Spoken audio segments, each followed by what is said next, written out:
It's November already, and I know that when we get to this time of the year, there's a part of all of us that's thinking, wow, look at the calendar. The year is over already. This is not the time to be embarking on some new health kick or trying to change anything. All of that turning over a new leaf stuff, that's got to wait till January now, right? Well, well, the year isn't over yet. There are still 8 weeks left. And this video, it's not about making you feel bad or like you've got to do anything. But if you have spent the whole year waiting for the right time to quit drinking or take a break from booze, and you haven't been able to find that perfect moment, I want to invite you to consider November as a contender for some time off from drinking.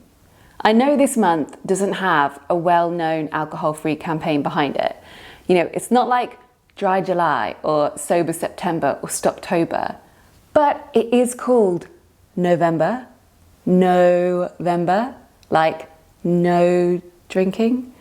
Anyway, if you need some inspiration to do this now, or a good old shove in the right direction, here are my thoughts as to why November is as good a time as any to take a break from drinking.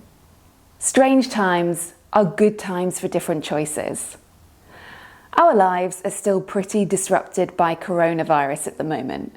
We've got different restrictions in different places, and socializing with people outside our household is quite tricky for many of us right now. So a lot of the usual temptations have been taken away. And when we look ahead to the upcoming holiday season with Christmas and all the events that will be happening in the lead up to that, well, they're going to look really different too.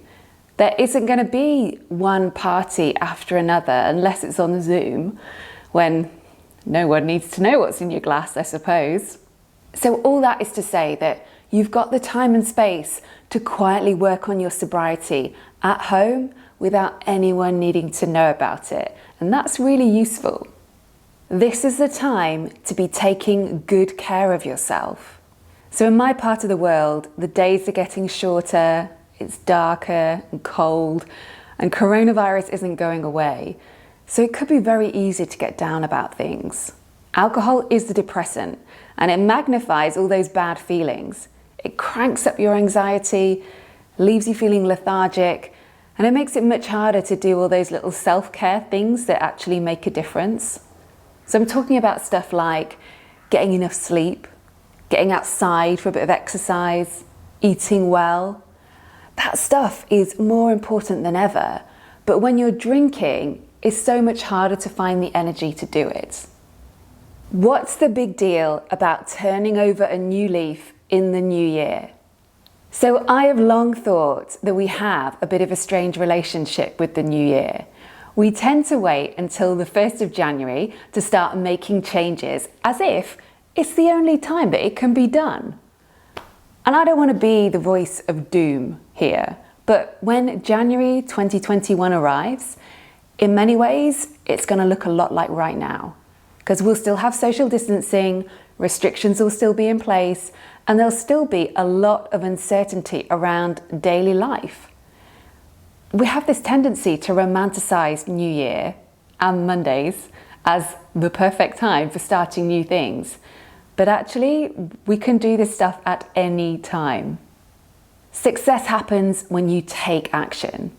So I was always really good at thinking about my drinking and worrying about it, but not very good at doing anything. And unfortunately, you don't learn very much from just thinking about this stuff. You make the real progress and the real gains by taking action, even when things go wrong. When you're trying to do something great, and sobriety is great, then the chances are that you will trip up and fall over at some point. But then you get back up, learn from what went wrong, see where you need more support, and look at what you'll do differently next time. That's all part of how you figure out what works. So waiting until you have all the information before you begin is a surefire way to never take action. You don't need to know what's going to happen next. You just need to get started.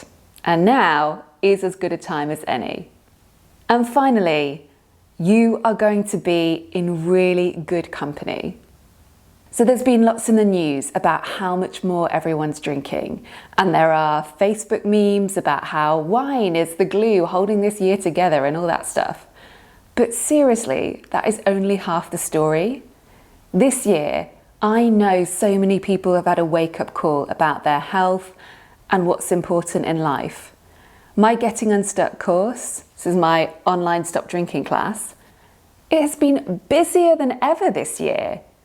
And I know from speaking to the women that joined that, yeah, some of them joined because their drinking increased at the start of the health crisis. They didn't like that and they wanted to change that, so they took action. For others who signed up, actually, they've been worrying about their drinking for a long time, but putting it off. And now, somehow, with life being as crazy and as strange as it is, it seemed like a good moment to tackle it. So lots and lots of people are quitting drinking right now and choosing something different for themselves. And I really hope this video has helped you to see that there's never a bad time to stop drinking or a perfect time. You can make any time the right time. It's just about your mindset and perspective.